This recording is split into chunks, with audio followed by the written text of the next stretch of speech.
श्रीहरि एक भाई से पूछा था, भगवान की सेवा पूजा करते हो? उसने ऐसा जवाब दिया कि महाराज, मुझे फुर्सत नहीं है। साबुन लगाकर आधा घंटा नहाने की फुर्सत मिलती है। कितने ही लोग साबुन बहुत घिसते हैं। बहुत साबुन लगाने से कहीं कलर बदलता है? भगवान ने जिसको जो रंग दिया है वह कोई नहीं बदल सकता। कितने लोग दिन भर साबुन ही घिसते रहते हैं।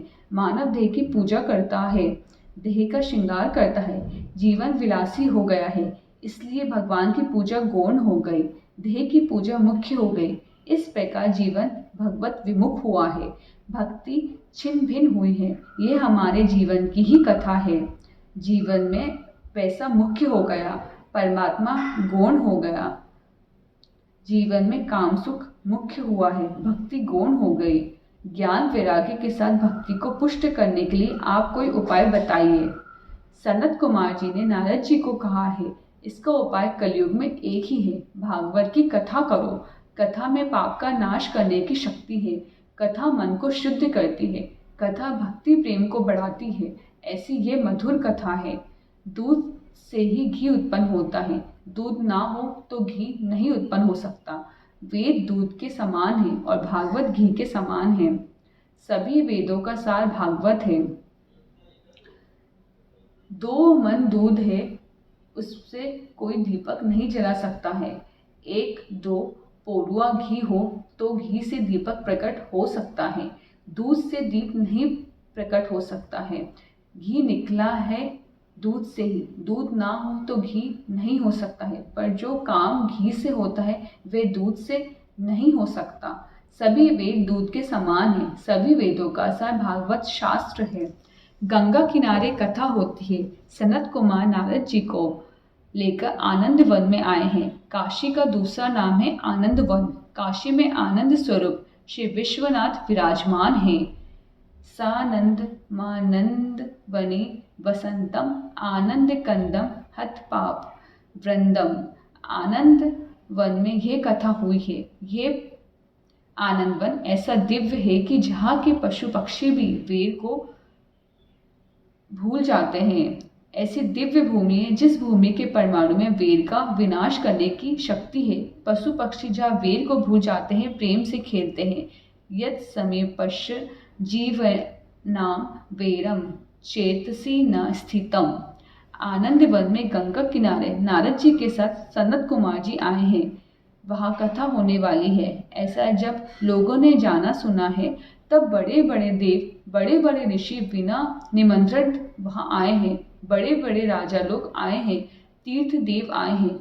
जहाँ भागवत की कथा होती है वहाँ श्री गंगा माँ आती हैं, श्री यमुना जी आती हैं, वशिष्ठ विश्वामित्र जैसे ऋषि आते हैं। हमारे जैसे साधारण जीव को दर्शन नहीं होता है, गुप्त रूप से आते हैं, विराजमान होते हैं। सनत कुमार जी व्यास आसन में विराजमान है। नारद जी मुख्य श्रोता है। कथा का आरंभ करते हैं। ये कथा ऐसी मधुर है, जो बहुत प्रेम से ये कथा सुनेगा, कान से भगवान उसके हृदय में प्रवेश करेंगे। यस्या यहाँ श्रवण मात्रेण हरिश्चित्तम समाश्रयेत। आप जिसकी बातें सुनते हो वह आपके मन में आता है। आप संसार व्यवहार की बहुत बातें सुनोगे तो मन में संसार आएगा। भक्ति में आँख और कान मुख्य है। जो आँख और कान को बहुत पवित्र रखता है उसी को भक्ति का आनंद मिलता है। बहुत से वैष्णव भगवान को आँख से अंदर ले जाते हैं, भगवान में आँख स्थिर करते हैं, बहुत प्रेम से भगवान का दर्शन करते हैं। दर्शन का अर्थ है कि आँख से भगवान को अंदर ले जाना है। आँख को पवित्र रखो।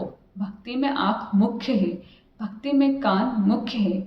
वेद भगवान ने वर्णन किया है, कभी खराब शब्द मेरे कान में आए भी नहीं। कर्णे भी भद्रम शृणुयाम चक्षुः भी भद्रम पश्येम।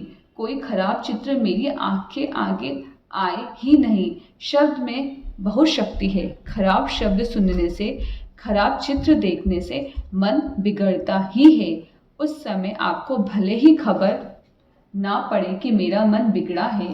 एकाग्र चित्त से कथा सुनो। भगवान कान से अंदर आएंगे। आँख और कान को पवित्र रखना चाहिए। यशः श्रवण मात्रेण हरिश्चित्तम समाश्रयेत। यह कथा अति मधुर है। भगवान स्वर्गधाम में गए हैं।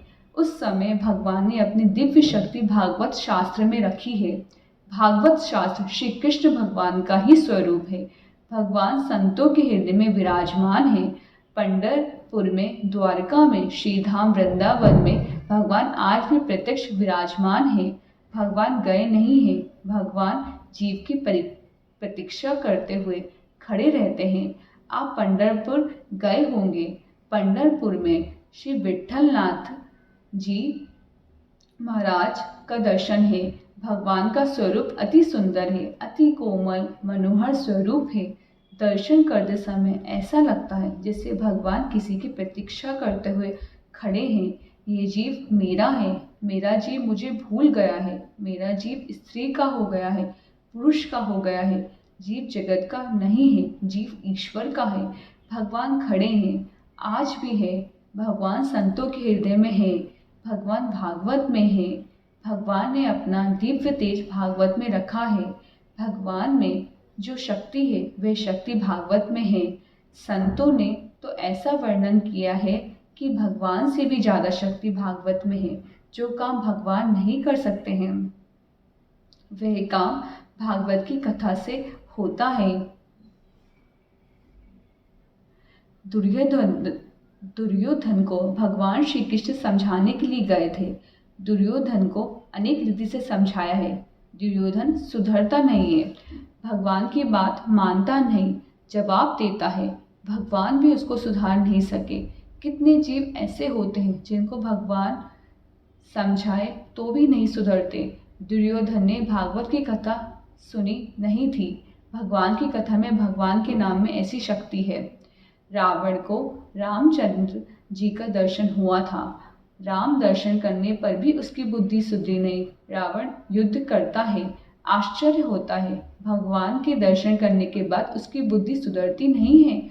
उचित तो यही था कि रावण रामचंद्र जी की शरण में आ जाता। उसको राम दर्शन हुआ तो भी बुद्धि नहीं सुधरी। रावण ने राम नाम का जप नहीं किया। रावण ने भागवत की कथा सुनी नहीं। रावण और दुर्योधन तो मर गए हैं। कलयुग में उनका वंश बहुत बढ़ गया है। रावण, दुर्योधन जैसे अनेक जीव उत्पन्न हो रहे हैं। कैसा भी जीव हो, भागवत की कथा सुने। वक्ता बहुत विवेक से कथा कहता हो तो नास्तिक को भी कथा में आनंद आता है। नास्तिक कथा सुनने के बाद आस्तिक हो जाता है। कहीं कहीं गांव में ऐसे लोग मिलते हैं, वे कहते हैं मैं श्री कृष्ण का स्वरूप जानता नहीं था, कथा सुनने के बाद मुझे खबर पड़ी। अब मेरी इच्छा होती है कि मैं श्री कृष्ण की सेवा करूं, मैं श्री कृष्ण का कीर्तन करूं। नास्तिक भी कथा सुने तो उसको आनंद आए। कथा सुनने के बाद जीवन सुधरता है। कैसा भी पापी जीव हो, कथा में पाप का नाश करने की शक्ति है।